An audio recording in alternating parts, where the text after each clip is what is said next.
नमस्कार दोस्तों, मेरा नाम है अशोक यादव एडवोकेट और मैं आप सभी के लिए लीगल एडवाइस वीडियोस अपलोड करता हूं जो कि आप सब लाइक करते हैं, पसंद करते हैं, शेयर करते हैं और सब्सक्राइब भी करते हैं। अब तक नहीं किया है तुरंत करिएगा और दूसरे लोगों तक भी इस जानकारी को जरूर शेयर करेगा। देखिए, बहुत लोगों के मन में एक सवाल आता है, कि ख्याल आता है कि सर मेरी पत्नी ने मेरे पर मुकदमा दर्ज करा दिया है, तो क्या अब वो पत्नी रखने योग्य है, उसको घर में रखना चाहिए या फिर नहीं चाहिए। इस सवाल का जवाब उससे पहले मैं दूं जिससे पहले आपको भी देना चाहिए। अगर आप व्यूअर हैं, आप इस वीडियो को देख रहे हैं, तो आप अपना कमेंट जरूर नीचे टाइप करके लिखें कि भाई इस ऐसी पत्नी, जो पत्नी अपने पति के ऊपर मुकदमा दर्ज कर रही है, उसको घर में रखना चाहिए या फिर नहीं रखना चाहिए। क्योंकि मेरे अनुसार अलग चीजें हैं, लेकिन आपके अनुसार आपका अपनी सोच क्या है, क्योंकि आप पीड़ित हैं, आप परेशान हैं, आपके ऊपर मुकदमा दर्ज कराए गए हैं, तो आप समझ सकते हैं कि उन सब चीजों की पीड़ा क्या होती है। बहरहाल बात करते हैं कि ऐसी पत्नी जो अपने पति के ऊपर मुकदमा दर्ज करा रही है, तो सबसे पहले तो आप उसका ये टाइटल हटा दीजिए कि वो आपकी अब पत्नी रही ही नहीं। आप हालांकि मन से उसको मानते हैं, रिश्ते से मानते हैं, लेकिन अब कानूनी नजरों से अगर आप उसको देखोगे तो वो वादी है और आप प्रतिवादी हैं। यानी कि वो कंप्लेनेंट है और आप रेस्पोंडेंट हैं। यानी कि उसने मुकदमा किया है, वो एक उसमें विक्टिम है एक मुकदमे में, और आप उसमें मुलजिम हैं। यानी कि आपकी जो श्रेणी है, आप मुलजिम की श्रेणी में आते हैं, आप पति नहीं रहे। तो जब आप पति रहे ही नहीं, तो फिर ऐसी पत्नी जो झूठा मुकदमा दर्ज करा रही है, उस महिला से आप उम्मीद क्या कर सकते हैं। इसी के कारण, इन्हीं सब चीजों के चलते हुए जो है, बहुत सारे पति आजकल अपने आप को खत्म कर रहे हैं, अपने जीवन लीला समाप्त कर रहे हैं, क्योंकि कानून में कुछ ऐसी प्रोविजन दिए गए हैं जिस वजह से कानून की नजर में सिर्फ लड़की सही है, लड़का गलत है। तो ऐसे समय पर अभी रिसेंटली की कहानी बताता हूं आपके लिए। एक पुनीत नाम से एक लड़का था जो दिल्ली का था, उसकी पत्नी से विवाद चल रहा था और उसने अभी 1-2 दिन पहले ही उसने सुसाइड कर लिया, अपनी जीवन लीला समाप्त कर ली। जो कि हालांकि देखिए, अब मैं आपको छोटा सा ये बताना चाहूंगा कि हर पति पीड़ित है कहीं ना कहीं, और महिला भी कहीं ना कहीं कुछ पीड़ित है, कुछ धोखेबाज महिलाओं की वजह से, जिन्होंने अपना जीवन तो नरक किया ही किया है, साथ ही साथ में पूरे परिवार का और पूरे संसार में उसने ये छाप छोड़ दी है कि आप गलत हैं। उस जैसी जो गलत महिला हैं, उन्हीं की वजह से आजकल पुरुष जो है वो अपने आप को खत्म कर रहे हैं, अपने जीवन लीला समाप्त कर रहे हैं। क्योंकि वो जाए तो जाए कहां। अगर वो कानून के पास जाते हैं तो कानून उनको डराती है, उनको फटकार मारती है, उनके ऊपर मुकदमा दर्ज हो जाते हैं, उनके ऊपर मेंटेनेंस 498 डीबी, घरेलू हिंसा जैसे तमाम मुकदमे दर्ज करा दिए जाते हैं। जैसे कि एक अतुल सुभाष, जो कि एक लाइव एग्जाम्पल है, जिस पर कि 9 मुकदमे दर्ज करा दिए गए। मतलब आप सोचकर देखिए कि उस महिला की मेंटेलिटी, जिसने 9 मुकदमे दर्ज कराए हों, एक साधारण से व्यक्ति को क्रिमिनल बनाकर रख दिया। आप सोचकर देखिए क्या मेंटेलिटी रही होगी।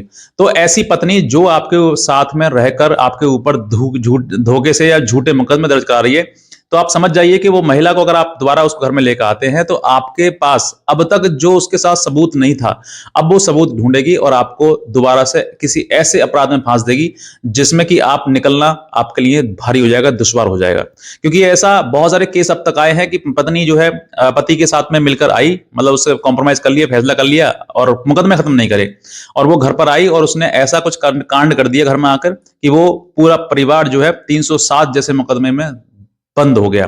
पूरे परिवार को जेल हो गई, जिससे इसका नाम लिखा, और लड़के को जेल में से बाहर बेल करने की तक की भी उसको जगह नहीं मिल रही है। मतलब बेल तक उसको नहीं मिल रही है कि आपने ऐसा अपराध किया।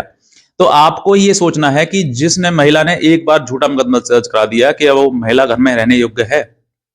और दूसरी बात, जो पुरुष नहीं चाहते हैं कि भाई ऐसी महिला को नहीं रखा जाए और फिर भी वो घर में जबरदस्ती आपके घुस रही है, तो आप पहले आपको उसकी इंटेंशन देखिए कि वो बाकी आपके साथ रहना चाहती है और आप उसके साथ रहना चाहते हैं, या फिर वो आपको किसी और अन्य मुकदमे में फंसाने की आपकी साजिश कर रही है। क्योंकि वो साजिश किसी प्रकार से आपके प्रति कर सकती है, और ऐसे समय पर जिस समय पर आप उसको नहीं चाहते और वो आपके जबरदस्ती आपके घर में घुस रही है, तो आपके पास भी अधिकार है, कानूनी अधिकार है कि आप उसको घर से बाहर निकाल सकते हैं। आपका घर नहीं है, आपकी मम्मी का घर है, आपके पिताजी का घर है, और पिताजी के घर में, माँ के घर में रहने का अधिकार उसी महिला को है जिसमें उनकी रजामंदी हो।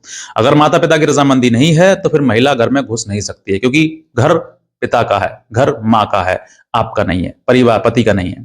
तो आपको वो सोचना है, समझना है कि मुझे ऐसी महिला के लिए साथ में, क्योंकि जो महिला ने एक बार मुकदमा कर दिया, तो आप सोच कर देखिए कि आपके ऊपर आपकी मेंटल जो स्थिति है वो क्या हो जाती है। आपके परिवार में जिन लोगों का नाम ले लिया, जो छोटे छोटे घर में भाई हैं या बहन हैं जिनकी शादी तक नहीं हुई है अभी, उनका भी नाम दे दिया, तो अब उनके ऊपर जमानत कराने का एक अलग चीज बन गई, एक अलग जमानत करानी है वरना जेल जाओ। तो उनके पास जो मेंटल स्थिति है वो क्या बीत रही होगी उन पर। लेकिन ये सब चीजें नहीं समझती हैं महिलाएं, जो है वो सिर्फ सिर्फ क्या करती हैं, क्रोध में लाकर अपना अधिकार इस्तेमाल कर लेती हैं और अपने पति के ऊपर, अपने पति के माता पिता पर, ससुराल वालों पर एक झूठा मुकदमा दर्ज करा देती हैं और उसके बाद कहती हैं कि मुझे मुझे तो छोड़ दिया, मुझे तो रख ही नहीं रहा है। अरे भाई साहब, आपको रखेगा कैसा है? जो स्थिति आपने आज खड़ी कर दी है वही स्थिति आप सोच कर देखिए, अगर आपके भाई पर, आपके पिता पर या आपके किसी सदस्य पर घर के हो जाए तो क्या आप उस महिला को अपने घर में घुसने दोगे? क्या आप उस महिला से संबंध जोड़ोगे? क्या आप ऐसे किसी भी, मान लीजिए आपको ये पति है, पत्नी है, किसी ऐसे परिवार के अलग सदस्य से मान लीजिए जो जिसने आपके ऊपर मुकदमा कर दिया हो, तो क्या वो व्यक्ति आपके परिवार में दोबारा सम्मिलित हो सकता है? क्या आपके परिवार में दोबारा वो सम्मिलित होकर क्या वो आपसे दोबारा से मान सम्मान या फिर इज्जत पा सकता है? तो ये सवाल आप इन सब चीजों से पूछें, क्योंकि उसने जो कुछ भी लिखा है आपके ऊपर वो झूठा आरोप लगाया है। और जहां पर प्रेम होता है ना, वहां पर किसी प्रकार से एक दूसरे को पीड़ा देने की मंशा होती ही नहीं है। जहां पर प्रेम होगा वो व्यक्ति अपने अपने मतलब जो अपने आप से जुड़ा है, यानी कि पत्नी अर्धांगिनी या फिर पति आधा पुरुष जो अपने शरीर का आधा अंग है, उसको अगर आपने दुख दिया तो उसका मतलब आप कहीं ना कहीं उसको प्रेम नहीं करते, आप उसको सिर्फ और सिर्फ दंड देना चाहते हैं, आप उसको पनिशमेंट देना चाहते हैं। आप, हो सकता है कि आप उससे किसी भी बदले की भावना आपके मन में हो, इसीलिए आपने उसके ऊपर मुकदमा किया है। तो कुछ भी इसकी हालत हो सकती है और ऐसे समय पर ये पुरुष को ही डिसाइड करना है कि मुझे उस महिला को रखना है या फिर नहीं रखना है।